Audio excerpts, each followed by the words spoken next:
Bem-vindos ao VZCast, o podcast semanal do CRMV-MG, que traz assuntos de interesse da medicina veterinária, da zootecnia e da sociedade como um todo. Aqui falamos de atuação profissional, ética, saúde única, agronegócio, carreira, saúde mental, empreendedorismo e muito mais. Também queremos compartilhar as ações realizadas pelo Conselho e dividir histórias inspiradoras de profissionais que atuam na medicina veterinária e zootecnia. Venham com a gente! No episódio de hoje, nós vamos falar sobre esporotricose. Abordaremos a situação atual da doença na sociedade, a relação com a saúde única, orientações tanto para os tutores, profissionais e a população como um todo, a atuação do médico veterinário na proteção da sociedade e prevenção dessa doença. Muito bem-vindo, doutor Bruno. Oi, Natália, tudo bem? Vamos lá, mais um.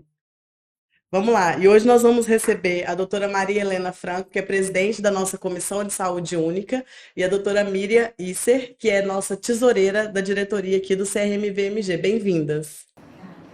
É um prazer para a gente estar aqui. Vamos lá então, pessoal, vamos bater um papo sobre esporotricose.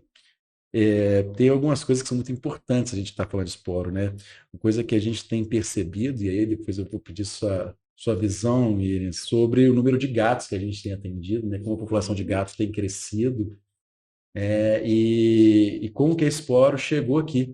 E eu lembro, Maria Helena, não sei se você lembra uma reunião que a gente fez, né? O Nivaldo, o pessoal vai lá conversar com a Dani e com a Maria Helena sobre esporotricose. Acho que foi em 2016. Exatamente. De 15 a 2016. E aí vocês vieram trazendo a situação da esporotricose, e eu lembro que eu não sabia quase nada da esporotricose. Eu ouvi Ninguém falar sabia. na época de faculdade, assim, bem en passant. Mas aí, então, conta um pouquinho dessa história da esporotricose, que aí é bom que depois eu já puxo a língua da Mira ali para falar um pouquinho da experiência dela do Rio, né? Quase uma carioca, né? Tanto que gosta do Rio. Mas me conta daquela história, como é que surgiu aquilo? Me lembra, por favor, porque 2016 Ficou para trás. já. E a gente vem caminhando com a esporotricose desde então. Aí eu falo que a gente corre meio de lado, assim, agora eu consigo ver que a gente chegou pau a pau com ela, assim, né? O que aconteceu? Em 2015, a gente identificou os primeiros casos humanos e animais, inclusive foi no município de Contagem. Foram 3 pessoas infectadas a partir de um gato só. Não conseguimos fazer diagnóstico, nem do gato, nem das pessoas. E logo em 2016, 2015 já tinha alguns rumores em Belo Horizonte também. Em 2016, a gente já conseguiu identificar e fazer diagnóstico laboratorial dos primeiros gatos, lá na Regional Barreiro, que faz divisa com o município de Contagem, e também do primeiro caso humano. E desde então, essa doença que surgiu, né, como uma doença nova, a esporotricose é uma doença nova. Vamos falar para as pessoas o que é a esporotricose, né? Esporotricose é uma micose causada por um fungo, mas é um agente novo. Ele era conhecido como a doença da roseira, doença do jardineiro, mas agora a gente está falando de uma outra doença. A gente fala que é uma doença emergente. Por quê? Porque ela tem um novo agente, né, um Sporotrix brasiliensis, que é um agente mais virulento, ou seja, ele se transmite com mais facilidade de um hospedeiro para o outro, e ele é mais patogênico, ele causa uma doença mais grave, pode causar uma doença mais grave. Além disso, a esporotricose zoonótica, ela mudou o seu ciclo, então ela tem hoje um animal no ciclo que ela não tinha antes. Né? Antes as pessoas se infectavam por implantação, mexendo com terra, plantas. Hoje não, hoje a gente tem um animal nesse ciclo. Esse agente se adequou muito bem a esse animal, né? E quem que é esse animal? Infelizmente é o gato, né? Tão querido de todos nós. Além do gato, o cão também pode se infectar, mas ele não tem o mesmo papel de reservatório e de fonte de infecção do que o gato. E desde então, desde o ido de 2015, 2016, a gente vem correndo atrás da esporotricose. E ela vem aumentando, né? Apesar de todos os esforços. Por quê? Porque realmente é uma doença complexa, né? O fungo ele é natural do solo. Então, até o gato que morre e fica no solo, ele é fonte de contaminação para esse solo. E a gente vem nesse caminhar conseguindo nos organizar para fazer frente a uma doença, para enfrentar essa doença, que é uma doença emergente, uma zoonose que se tornou de grande importância na saúde pública. E aí, o que a gente tem mais, né? Nesse caminhar, em 2018, em Minas Gerais, a esporotricose humana ela se tornou de notificação compulsória. A notificação ela é de suma importância para a gente ter uma ideia da casuística, do quanto que está acontecendo na realidade dessa doença. Infelizmente, para animais ainda não é de notificação compulsória, mas saber o que está acontecendo é muito importante, inclusive, para a gente poder planejar, fazer a discussão com os, né, os níveis todos diferenciados, estaduais, federal, de que é uma doença importante e estabelecer um programa de enfrentamento para essa doença. Então, nós estamos, nesse momento, fazendo exatamente essa discussão, né? Fazendo isso acontecer ao mesmo tempo que a gente discute como que vai fazer acontecer.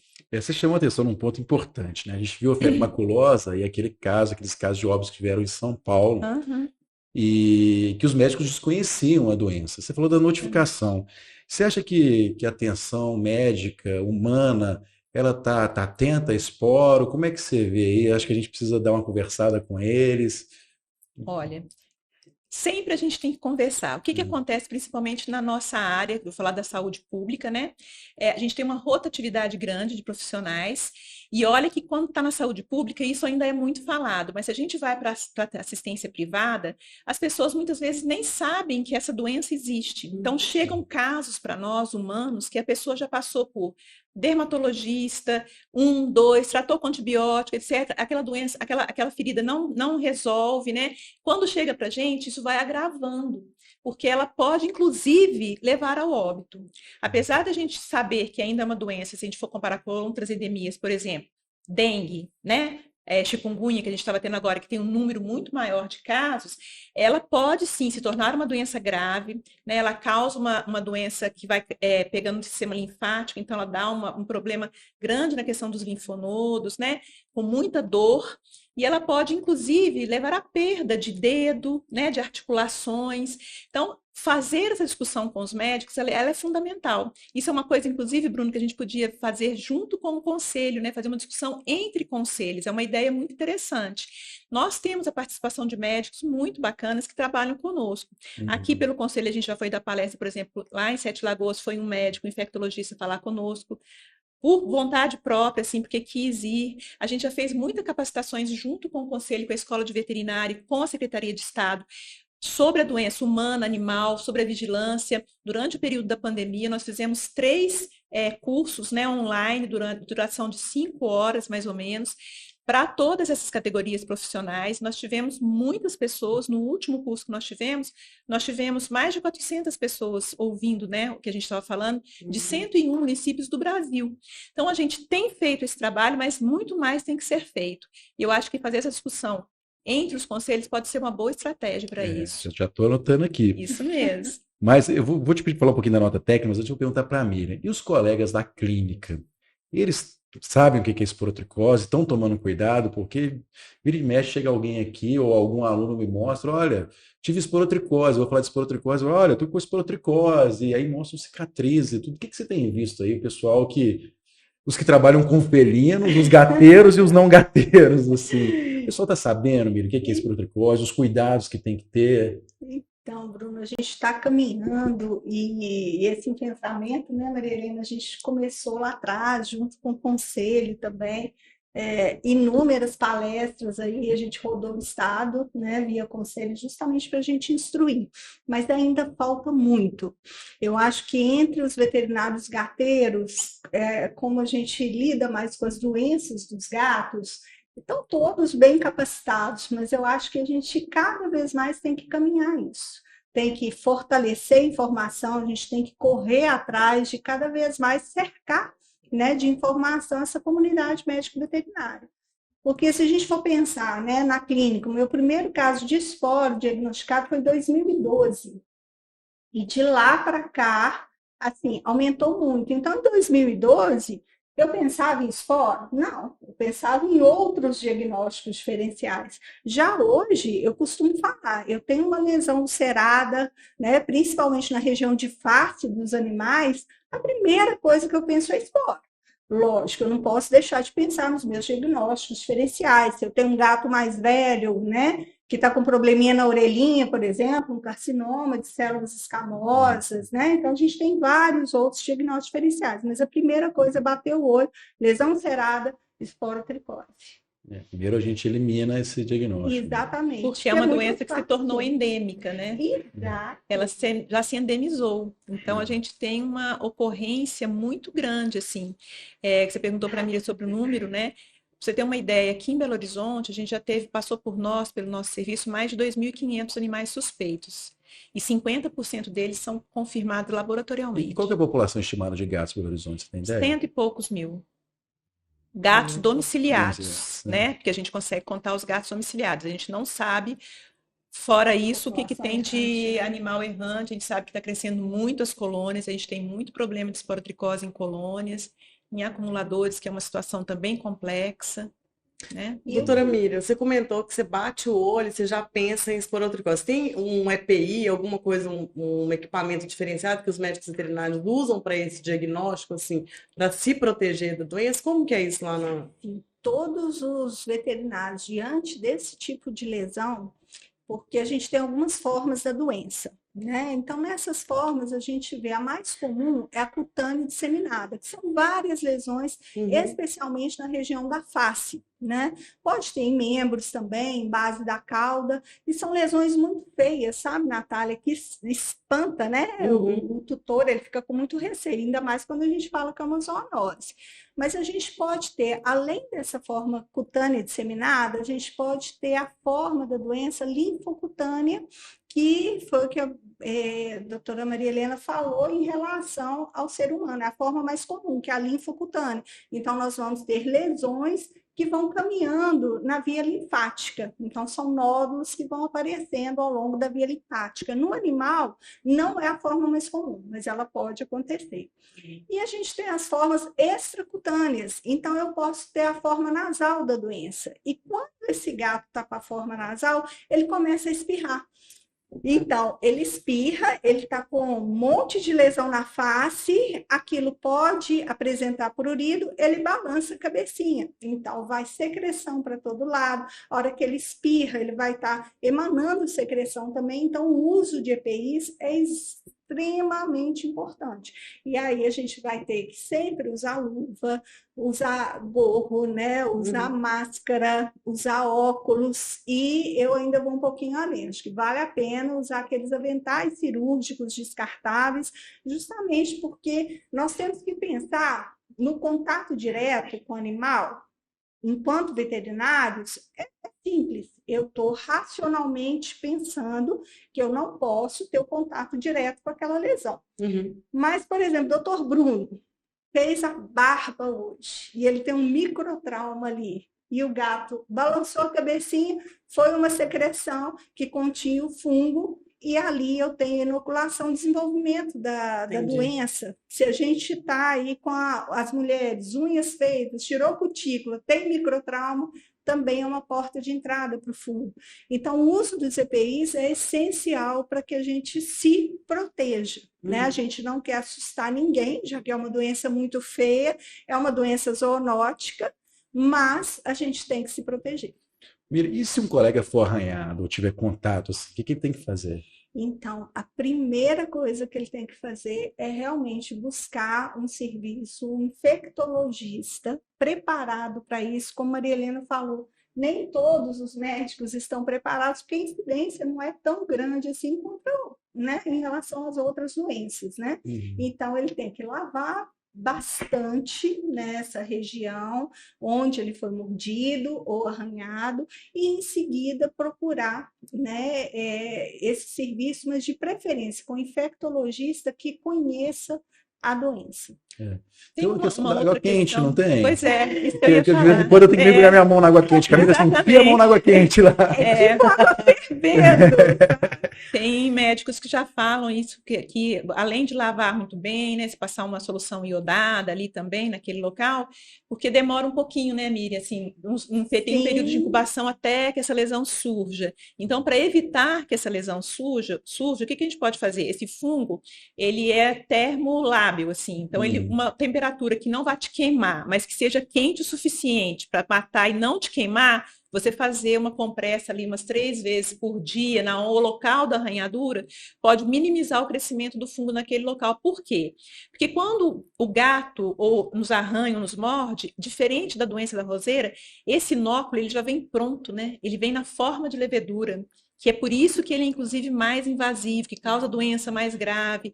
Quando é na forma lá da doença da roseira, ele vem na forma micelial, ele tem que transformar, aí dá tempo do nosso organismo se fazer, né, combater esse agente externo e tal. E no caso do gato tem esse problema, né? Então, o tal da água quente realmente é uma medida para tentar evitar que não cresça, né, Uma ali. situação interessante, eu estava acompanhando um projeto de controle populacional, e aí eles estavam atendendo uns gatos também, junto com aquela ONG Morador de Rua e Seus Cães, né, com o Thiago, com a turma lá. E aí, claro, um aluno de primeiro período estava lá, voluntário, chegou um gato com lesão de espora. Eles, olha, gente, melhor não atender. Não, vamos, não sei o que, toma cuidado, não sei o que. Passa 5 minutos, o gato me arranhou. Sai correndo, a gente teve que achar lá sei lá, um refeitório, uma vasilha de água, colocar lá água fervendo, enfiar a mão da menina, tirar a mão da menina. Fervendo não, né, Bruno? Mas, Queimou, né? Resolveu o problema. A menina, teve outros problemas, a espora ele não... Mas acho que ela não chegou a desenvolver, não. Mas é o seguinte, Helena, me conta aí dessa questão das colônias, né? Eu estou com uma situação, a gente até conversou, né? De uma amiga e cliente que mora perto do Parque Municipal e os gatos invadiram a casa dela, assim. Como é que está a situação desse controle desses gatos errantes, dessas colônias? Como é que a prefeitura tem trabalhado nisso aí? Que é um super desafio, né? Pegar esses gatos ferais. Né? Super desafio, primeira palavra corretíssima, e a prefeitura. Por quê? Porque quando a gente pensa em esporotricose, a gente fala assim, a saúde vai ter que dar conta porque é uma zoonose. E, infelizmente, essa doença é uma doença tão complexa que a saúde sozinha ela não vai dar conta. Né? Por quê? Como você citou, o terceiro exemplo, teve outra coisa interessante que você falou, crescimento de colônias que invadiram a casa. Por que essa colônia cresceu ali? O que aconteceu? Por que ela surgiu ali? O que deu pano para ela estar continuando a crescer? Então, tem várias questões aí que você falou que tem a ver com manejo de população. E isso a prefeitura tem que trabalhar como um todo, mas não só a prefeitura. A gente tem que pensar na questão da própria população humana, né, da comunidade, organizada ou não, dos protetores, como explicar isso para os protetores, o que significa você estar alimentando de forma descontrolada animais nas ruas que não são castrados, né? O que isso pode gerar no futuro, inclusive para aqueles animais que vierem daquela procriação que pode acontecer ali. Então, hoje, a questão das colônias, se ela está dentro de uma casa, essa pessoa, infelizmente, a gente não tem como fazer um trabalho lá dentro. Né? Para acumulação, a gente tem um trabalho direcionado, mas não de retirar os animais. A gente pode começar a fazer castração, então a gente pode ser acionado, começar a fazer castração para esses locais específicos, para que não haja maior procriação. Se tem um animal com lesão, hoje a gente tem todo o trabalho dentro da prefeitura para fazer desde o diagnóstico, que é gratuito, que a gente coleta em casa, de animais, aí a partir desse diagnóstico, ou mesmo de animais suspeitos, a gente tem uma coisa que começou agora, uma ferramenta, né, uma estratégia que começou em novembro de 2022, que é dentro da prefeitura, mas que quem é responsável junto conosco, principalmente a Secretaria de Meio Ambiente, que é o tratamento da esporotricose também gratuitamente, né? Então, a gente tem que fazer esse complexo de ações, né, para fazer frente a essa doença que é tão complexa, tem um ciclo tão complexo. Então, acionar a prefeitura é interessante, para a gente ver em conjunto o que a gente pode fazer. Né? E a gente tem feito, né, Bruno? Nesse caminhar todo, a gente fez palestras para os próprios protetores, para explicar sobre a doença, porque eles, também da mesma forma que os médicos veterinários, estão em contato muito constante com os animais, e a gente tem muitos protetores que estão doentes de esporotricose, que adoeceram já. Então, fazer toda essa informação para eles, não só para a esporotricose, mas questão da raiva, por exemplo. Para quem lida com animal errante, principalmente gato, a raiva hoje é um risco, né? Então, eles têm que saber se arranhados, além da esporotricose, essa aluna sua deveria ser vacinada, né? Imagino que já era para raiva, pré-exposição. Eles também têm que fazer vacinação pós-exposição. E isso tudo que eu estou falando é o quê, gente? O que a gente trabalho, o que chegou, não tão recente, mas um conceito, uma abordagem que veio para a gente recente, para a gente trabalhar com essa gama de problemas, né? Que é a saúde única, né? Que vem com uma proposta que fala que a saúde humana ela não tem como ser desvencilhada da saúde animal e da saúde ambiental. E para fazer enfrentamento para todos esses desafios, a saúde humana por si só não vai dar conta. Então, a gente tem que envolver o meio ambiente, a gente tem que envolver a comunidade como um todo, as escolas. Né? A Escola de Veterinária da UFMG, por exemplo, ela é uma super parceira nossa. Né? Em tudo ela está conosco. Então, é isso. Assim, eu acho que falar isso para as pessoas, para todo mundo entender o que a gente está falando. E hoje tem, inclusive, propostas de política de manejo, né? De criação de políticas de manejo dessas populações. Porque realmente elas vêm crescendo num nível descontrolado. E isso não pode acontecer. Isso é um negócio muito interessante, né? Os protetores, né? Que às vezes os colegas não entendem muito o papel dos protetores, por uma série de questões, mas é uma população que está exposta, né? Exposta e fundamental para o nosso trabalho. Isso é fundamental. Eles conhecem as colônias, a gente tem que fazer parcerias com eles, eles ajudam a tratar os animais, eles recolhem muitos animais, só que eles também têm que fazer isso com cuidado para eles e para o meio ambiente. Então, o que tem que fazer para o meio ambiente? Onde esses animais estão? Fazer desinfecção, né, correta, fazer isolamento, como a Miriam falou, desses animais, né? Os animais que estão em tratamento, eles têm que ficar separados dos outros animais. Se eu pego um animal na rua que eu não conheço, ele pode até não ter lesão visível. Ele não pode ser colocado imediatamente junto com os outros animais, porque ele pode estar já infectado, a gente não sabe, mudou o ambiente, ele pode inclusive desenvolver lesões. E aí, nesse meio tempo, ele passa para outros animais, ele infecta outros animais. E é interessante nessa questão que eles deram voz, porque a partir da voz deles, né? Porque eles enfrentaram muito de frente esse problema. Uma vez e que ainda eles enfrentam pegam, muito, sim. com certeza, pegam os bichinhos ali doentes, né? Acolhem, tentam um tratamento, a partir daí as políticas foram, né, sendo iniciadas ali. Que é de extrema importância ter essa política aí do coletivo, né? A gente já tem políticas dentro da própria prefeitura para isso, assim, a gente já trabalha com projetos especiais, por exemplo, para manejo de populações. Então, a gente já identifica onde são essas áreas que têm mais colônias, geralmente são áreas que você tem outros problemas de doença, que tem a ver com aquela vulnerabilidade que eu falei lá, né, que a gente estava conversando aqui antes do podcast começar. E aí a gente direciona a ação para essas áreas, a gente faz castração diferenciada para essas áreas, para reduzir a procriação. Se tem animais com suspeita, a gente faz exame.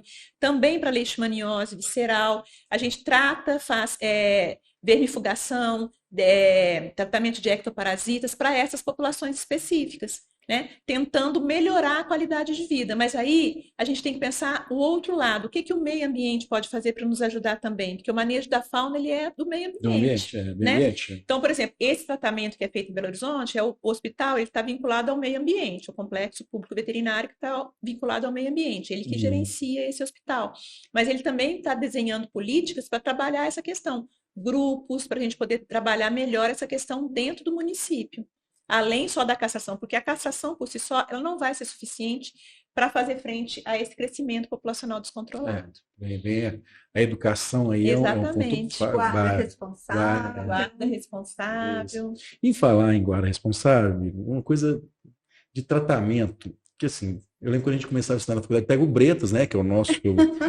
nosso bular, ali, é a nossa Bíblia ali, assim, né? E é engraçado que às vezes eu falo Bretas, a pessoa acha que o Bretas não existe, né? Eu sou Bretas, né? Eu sou Bretas, né? Aí tá parecendo... Eu falo que o meu Bretas, eu peço para os meninos lá no hospital e olha, devolve, porque ele tem uma dedicatória, tudo isso aqui, vale ouro, assim. Mas a dose que é preconizada lá no Bretas é diferente da dose para esse protricose que a gente está enfrentando agora, né? De novo a gente. Importantíssimo. Dose, ó, aqui a gente está batendo papo entre veterinários e os colegas que vão ouvir. Então, a gente pode falar de dose, de tratamento, tem que deixar muito claro esse protocolo aí. Como é que é? E antes de falar de dose, né, para deixar, né, o spoilerzinho para depois da dose, eu acho importantíssimo a gente focar no tratamento correto, não só em relação à dose, mas o tempo de tratamento. Sim. O que a gente tem visto muito nas clínicas é que os tutores relaxam, então as feridas começam a cicatrizar e o tutor simplesmente para o tratamento. Aí a gente culmina muitas vezes na recidiva, e essa recidiva às vezes vem na forma nasal, que é uma forma de difícil tratamento, que o tratamento é mais prolongado, que a gente vê as respostas assim, muito com mais tempo de tratamento. O prognóstico é pior, né? É pior. Esse tratamento inicial ele é demorado? Então, depende da resposta do animal, né? A média que a gente tem de tratamento são 4 meses, mas o mais importante é longo. O mais importante é a gente usar a dose certa, que é de 100 miligramas gato uma vez ao dia. Isso para gatos acima de 3 quilos. E quanto tempo eu vou usar?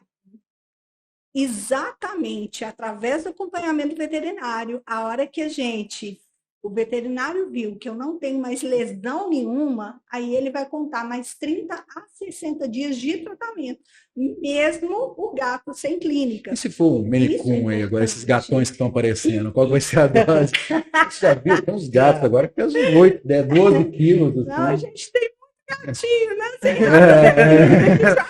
mas gordura não conta muito. De massa. Por enquanto, a gente ainda não mudou esse protocolo, a gente segue muito o protocolo da Fiocruz, né? O Rio de Janeiro é uma área de hiperendemia, tudo começou nos anos 2000, e hoje em dia, assim, é uma loucura, né? Aqui em Belo Horizonte, a gente está engatinhando, está aumentando muito, mas nem se compara com o Rio de Janeiro. E do Rio de Janeiro, houve uma expansão da doença para o Brasil inteiro, né? Começou e até para o exterior, né? Agora já tem para o exterior com animais que foram para fora, foram para a Europa, inclusive, sim, levando a esporotricose. Vem de Brasil, né? Infelizmente. E o brasiliense, né? É o brasiliense, exatamente. Mais virulenta que a gente tem. Mas, nesse sentido, Bruno, por enquanto a gente ainda preconiza essa dose. Quando são gatos que têm menos de 3 quilos, a gente usa 25 miligramas quilo, né? Ao invés de 25 gatos, 25 miligramas quilo, uma vez ao dia também. E o mais legal, por incrível que pareça, o gato é muito seletivo, então qualquer coisinha que você coloca ali, tentando misturar, tentando enganar o gato, ele não aceita. Já o itraconazol, quando a gente abre a cápsula, mistura no patê, eles aceitam muito bem. Então, isso é um facilitador, tanto para o tutor não pegar esporotricose zoonótica, né? Quanto a facilidade ali do gato estar comendo uma coisa que ele gosta, lógico. Nós vamos pegar um pouquinho de patê ou de sachê só, porque não adianta a gente misturar um volume muito grande. Tem que comer tudo, né? Isso, eu tenho que ter certeza que ele comeu tudo que ele precisava, ou seja, aqueles 100 miligramas ali para gatos acima de 3 quilos. Então, isso é um facilitador. O itraconazol, né, que é a droga de escolha, ela é melhor absorvida com o alimento, então o uso do sachê, do patê, é um favorecedor para isso. Então, nesse sentido, graças a Deus, os gatos têm aceitado bem. Se a gente for colocar um antibiótico no patê, eles não aceitam, eles rejeitam, largam aquilo para trás. O itraconazol tem sido bem aceito e a gente tem trabalhos que comprovam para a gente que a eficácia vai ser a mesma. Né? Sabe a dúvida que eu tenho sempre quando eu atendo gato com esporo? Das lesões ali que estão, às vezes, com secreção, limpa, não limpa, põe a mão, às vezes eu fico morrendo. Será que eu vou fazer a limpeza ali, não faço? Então, deixo, porque... eu costumo dizer que a cura ela vem de dentro para fora. Então, medicação tópica é um risco do tutor ele se contaminar. Na rotina, o gato vai ficando incomodado e às vezes ele passa a coçar mais aquela lesão que era pequena, ela começa a ficar mais aberta por interferência do gato. Então, inicialmente, o ideal deixa como está. Vamos entrar com o itraconazol na dose certa, que aí a gente vai ter a cicatrização dessas lesões. Tem uma nota do Rio de Janeiro, a nota técnica 3, de 2019, que é da Prefeitura do Rio de Janeiro, é a mais atual. E ela vem falando exatamente sobre isso que a Miriam falou. Então, para os nossos colegas, né, que quiserem depois dar uma olhada, ela fala o tratamento dos animais, tanto cães quanto gatos, e tanto o tratamento inicial quanto o tratamento para quando você já tem, por exemplo, uma infecção nasal, né, que você já tem algum outro comprometimento, que você pode associar diferentes drogas. Eu acho que é uma boa dica também, porque aí você vai para uma nota de um pessoal que tem muita experiência sobre isso. Já deu uma ideia, já anotei aqui, já vamos fazer uma biblioteca desse episódio, já vamos deixar lá esses artigos, todas as notas dos artigos, Isso é E importante. falando em associação também é interessante, né, Maria Helena? Já tem alguns trabalhos mostrando que quando o gatinho ele tem a forma nasal da doença, Já às vezes a inicia. gente já associa o É. itraconazol com iodeto de potássio, para a Uhum. gente ter Uma uma resposta eficácia melhor, né? melhor Sim. nesse tratamento, né? É. E para aqueles gatos também que não estão respondendo, quer dizer, você marcou um retorno ali com 15 dias e a lesão continua ali, reduziu uns 10%, talvez já seja o caso dessa associação. Mas, então, em relação ao tratamento, a parte de suplemento, o que você acha? Indica ou não indica suplementos aí para hepatoprotetores, né? Os ditos hepatoprotetores. Então, Bruno, não são todos os gatos que desenvolvem hepatotoxicidade. A gente tem que colocar na balança, né? Porque eu vou estar dando um suplemento que aí é via oral, ele não é misturado ao sachê, eu tenho mais risco de transmissão zoonótica. Então, nesse sentido, como não são todos que vão estar desenvolvendo essa hepatotoxicidade, eu espero, acompanho clinicamente esse paciente, acompanho laboratorialmente, mas a gente costuma falar que a clínica é soberana.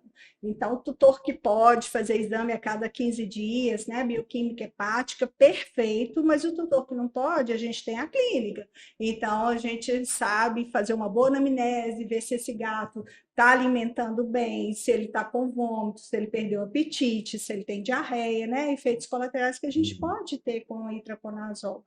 Então, nesse sentido, quando eles começam, é super indicado o uso de hepatoprotetor. Antes, só no início, é uma rotina que eu costumo não fazer, justamente para evitar que o tutor possa contrair a esporotricose. Você está falando, né, Marília? Lá em Contagem, Em Contagem, isso é alto de pessoas que têm contato. 97,5% das pessoas que têm esporotricose zoonótica, elas tiveram contato com o gato. Né? O ideal é evitar o contato, mesmo evitar o tratamento. Mesmo, e evitar, inclusive, animais que estão doentes, que você fica, né, você vê na rua e quer ajudar a tratar, você tem que ter toda uma forma de pegar esse animal, porque como ele está doente, já está dolorido, você vai pegar o animal, o gato já tem essa questão, né, da socialização, que é mais difícil, Sim. Ele vai se defender, e nesse defender tem muitas pessoas que acabam sendo arranhadas, não conhecem a doença, não sabem, e acabam se infectando e adoecendo. E aí demora para ver. Né? Exatamente. Muitas vezes as pessoas portador, têm dó exatamente porque veem o gato com feridas. Eles acham que o gato foi atropelado, jogou água quente, queimadura, e aí quer tratar o animal.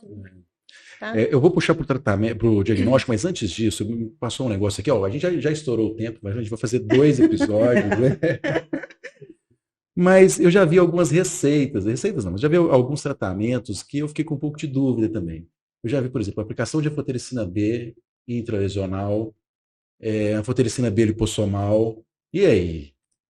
Então, Bruno, quando a gente tem aí um nódulo residual, você já está tratando 8, 10 meses, permanece aquele nódulo pequeno, a anfotericina B intralesional é uma opção terapêutica. Anfotericina B convencional, não a lipossomal. Não, a convencional, né? A gente faz aí intralesional, são 4 aplicações. Lembrando que o paciente tem que ser sedado, porque isso dói muito. A gente pode ter a formação aí de uma lesão estéril, né? Um abscesso ali, mas sem contaminação, dói muito. E a anfotericina B, ela é nefrotóxica. Então, se a gente está falando de um paciente que já tem tendência a fazer DRC, doença renal crônica, significa que a gente tem que tomar muito cuidado e fazer a monitorização desse paciente em relação ao funcionamento renal enquanto estiver usando a anfotericina B. Alguns casos de difícil resolução, alguns veterinários já usaram a anfotericina não intralesional, né? Mas a gente só reserva isso para aqueles casos que realmente a gente não está tendo a resposta com itraconazol em princípio, depois a segunda opção em associação com iodeto de potássio. Maria Helena, não sei se você já leu uma coisa, porque falei aqui da anfotericina e lembrei da leishmania, assim, né? Que até naquela nota conjunta do Ministério da Saúde e da Agricultura, que determina medicamentos para tratamento, na discussão a preocupação é a anfotericina da resistência, né? Sim. E como é que está a resistência da esporo? Você já tem? E aproveita, né? Vamos falar da nota técnica em relação ao diagnóstico, né? Como é que a gente deve fazer o melhor diagnóstico e tudo, e falar também dessa questão da resistência. Olha, o diagnóstico ele pode ser feito de uma forma mais simples, por citologia, né?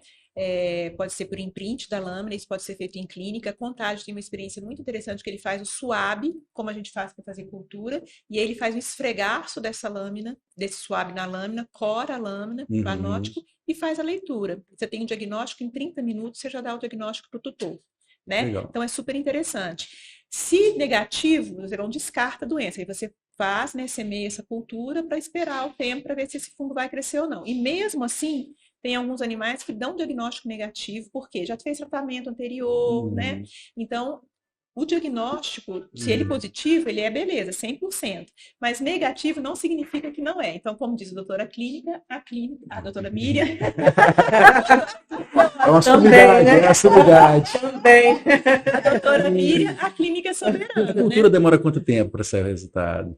Aqui, a gente faz os nossos exames com a escola de veterinária, né? Eles pedem 10 dias. A última leitura é feita com 10 dias. Legal. Tá? É rápido, e aí você consegue visualizar o crescimento de Sporotrix, né? E aí a gente já faz. Mas tem alguns outros exames que é até mais rápido do que isso. Esse fungo é danado mesmo, né? Porque um fungo normal, um dermatófilo, demora pra caramba, né? Então é até mais rápido que os outros, é mais interessante. E a outra coisa que você falou da resistência, doutor Bruno, o que a gente tem visto? A gente tem alguns artigos, provavelmente o pessoal do Sul, que eu já li, que eles já identificaram uma resistência. Mas por que a gente fala uma resistência? Porque, como a Miriam falou, a gente não sabe exatamente como é que foi essa questão do tratamento desses animais, né? Porque muitas vezes as pessoas dizem, estou tratando e não tá resolvendo. Mas se você não trata todos os dias, a gente fala inclusive para dar no jejum, né? Para ele realmente fazer toda a absorção daquele medicamento que foi dado junto com aquele alimento de manhã e tal, você pode também não ter o resultado.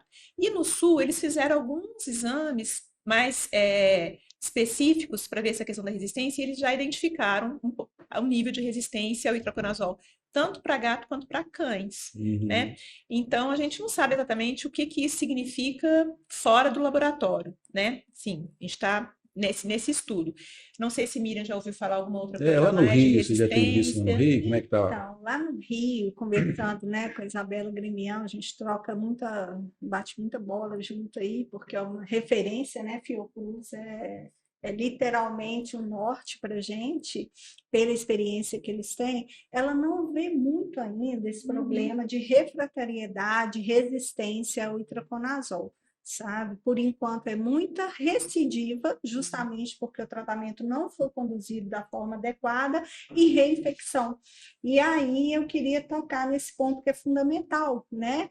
O gato, se ele não fica domiciliado, se ele não fica dentro de casa, ele vai transmitir para outros gatos enquanto ele estiver em tratamento. Então, ele tem que ficar isolado dentro de casa, como você bem falou.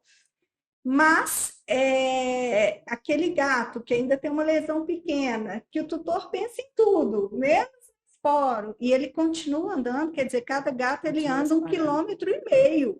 Então, ele vai deixando rastros de esporo por onde ele passa. E quando ele está na rua, ele vai brigar por território. O gato é extremamente territorialista.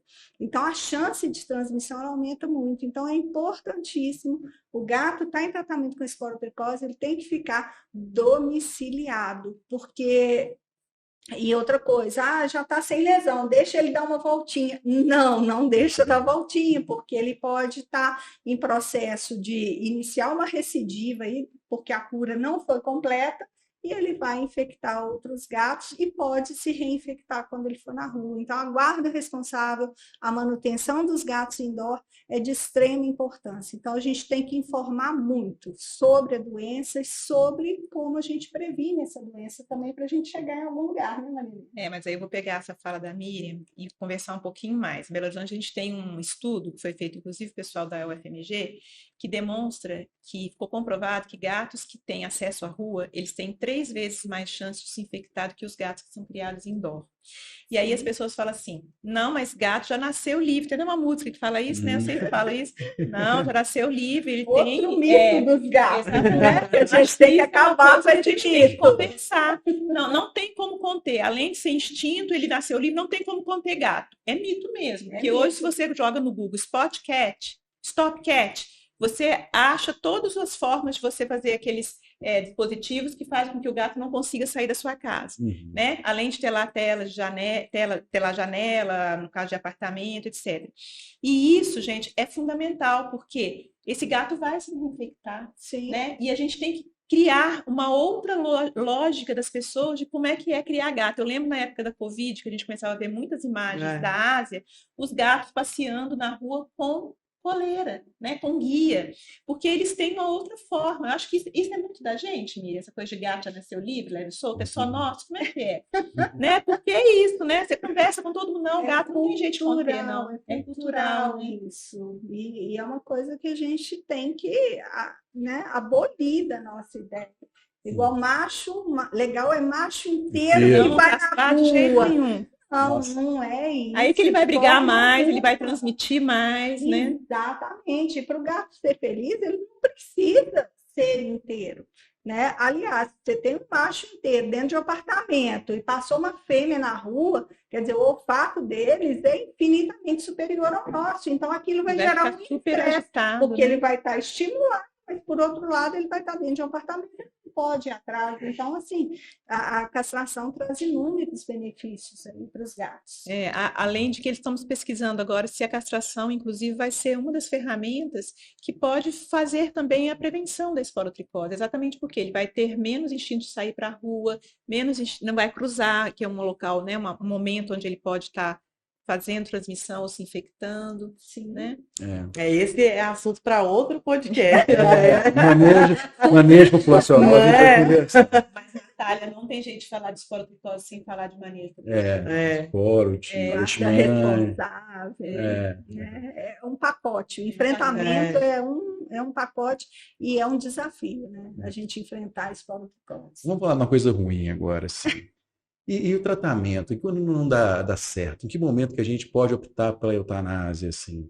Porque essa é uma dúvida. Principalmente vocês, né? Às vezes chega um tutor lá, ou uma pessoa que acha um gato na zoonose. Assim, olha, estou aqui, não tenho condição de tratar. Hoje tem um tratamento que é oferecido, mas em que momento a gente pode optar pela eutanásia ou a gente não opta pela eutanásia? O que vocês falam? Porque isso é uma preocupação que chegam para a gente dos tutores, que chegam para a gente dos colegas que trabalham com a saúde pública, principalmente no zoonose. E tem uma questão legal, né? Então a gente tem que... seria interessante a gente bater um papo sobre isso, né? Para até ajudar os colegas, assim, e os tutores também.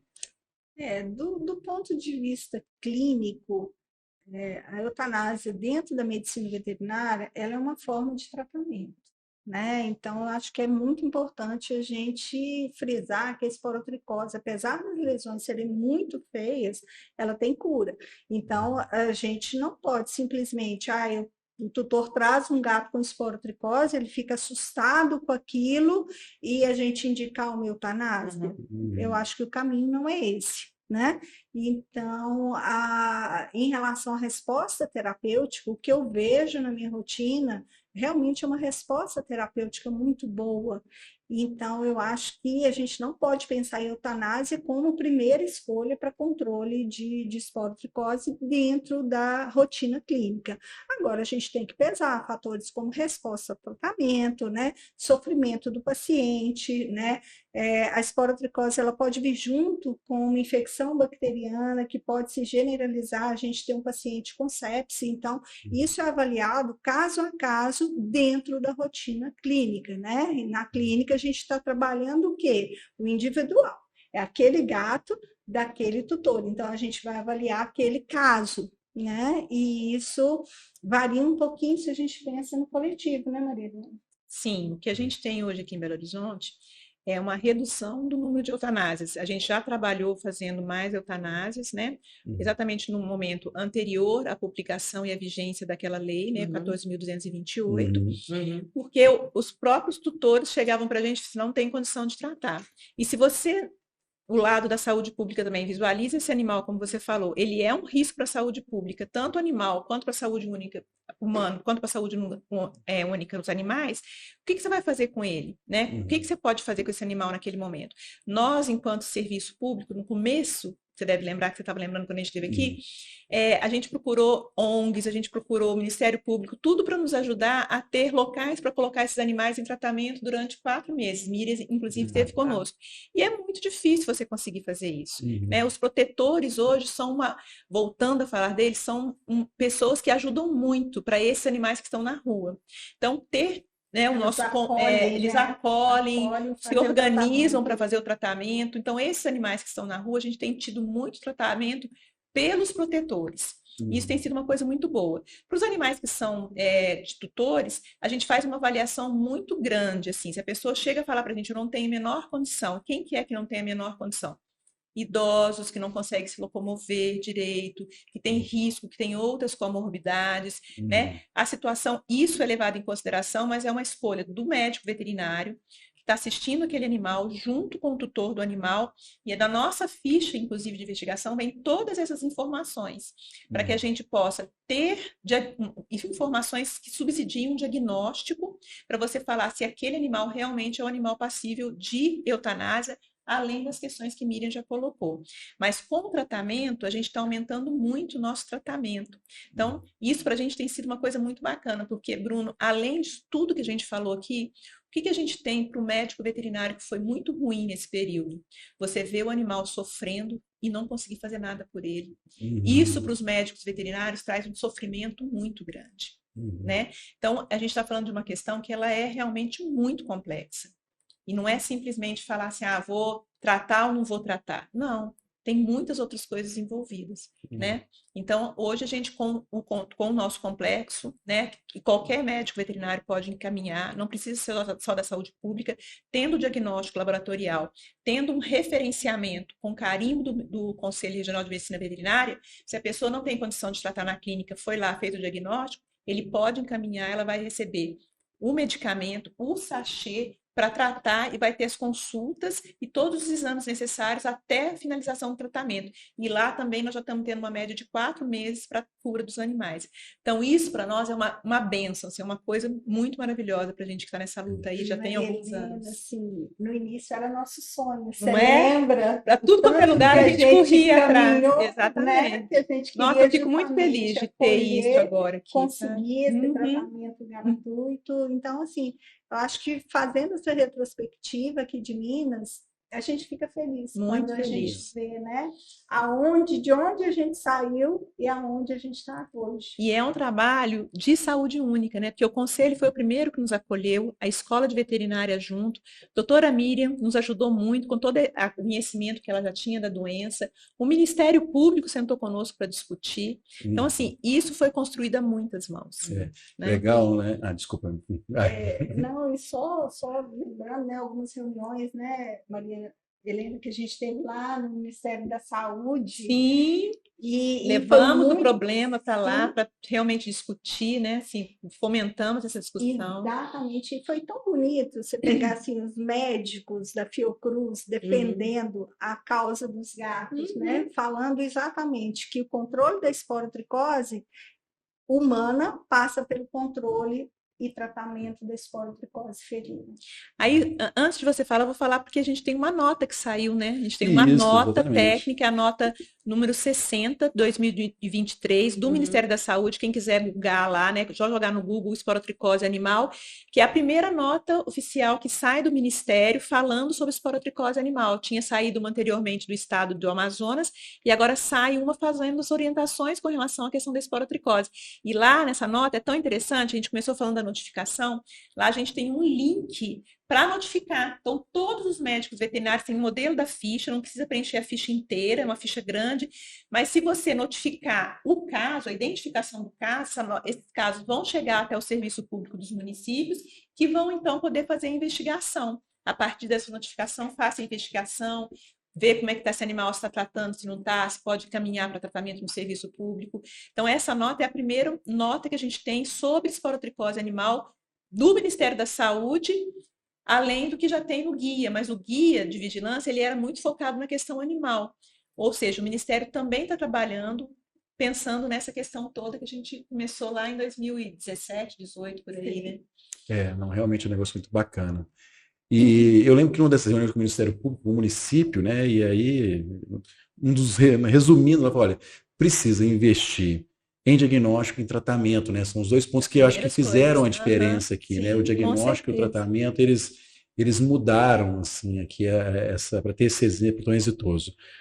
Meninas, infelizmente, nosso tempo acabou, eu já estou vendo aqui o pessoal me cutucando, já olharam no relógio, já bateram na porta. Mais de metro, né? Mas, assim... Dá até dó de acabar, né? Mas a gente conversou bem. A última pergunta, a última coisa. Prometo que é a última, assim, porque a gente conversou em off aqui, vocês não estavam. Então, quando um colega, uma pessoa tem contato com o animal com esporo e faz o diagnóstico, onde que deve procurar? Porque a gente conversou isso aqui, mas eu acho que a gente estava offline, assim. Olha, se for um caso que ele não vai tratar, né, que na clínica dele, se ele não, uma pessoa. Isso é super importante. Todas as nossas unidades de saúde, os centros de saúde de Belo Horizonte, estão aptos a fazer o acolhimento dessas pessoas com suspeita de diagnóstico. Então, qualquer um dos 152 centros de saúde de Belo Horizonte, a pessoa pode chegar. É muito importante contar a história, né? Porque muitas vezes a pessoa não liga, quem está atendendo que pode ser esporotricose, então falar se tem animal. Muitas vezes o diagnóstico do animal já está feito antes do caso humano, né, aparecer, ou que teve contato com algum animal. Se teve contato com animal de rua, tem que falar e lembrar que tem que fazer profilaxia antirrábica. E aí, a partir do centro de saúde, qualquer pessoa, profissional, qualquer pessoa, ele vai ter todo o encaminhamento. Ele vai receber medicamento gratuito, ele vai fazer os exames necessários, vai marcar as próximas consultas.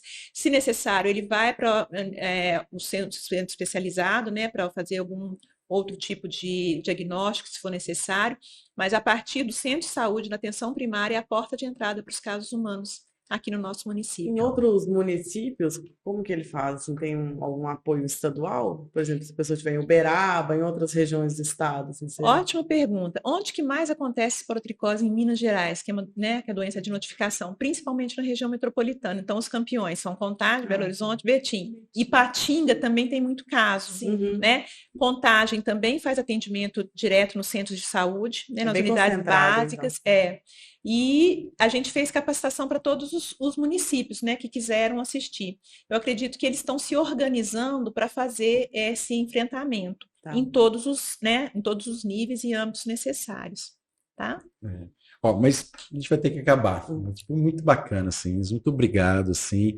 A ideia desse podcast é justamente levar para os colegas a informação por outro caminho, né? Eu não usava muito, mas eu tenho usado muito no carro, no avião, escutado e tudo. Eu gosto muito de escutar também. E eu acho que a gente atendeu esse objetivo, que é falar da esporotricose, reforçar, né, que está aí ainda, melhorou muito, mas a gente não pode deixar a peteca cair e a gente tem que expandir para as outras regiões, para todos os colegas saberem.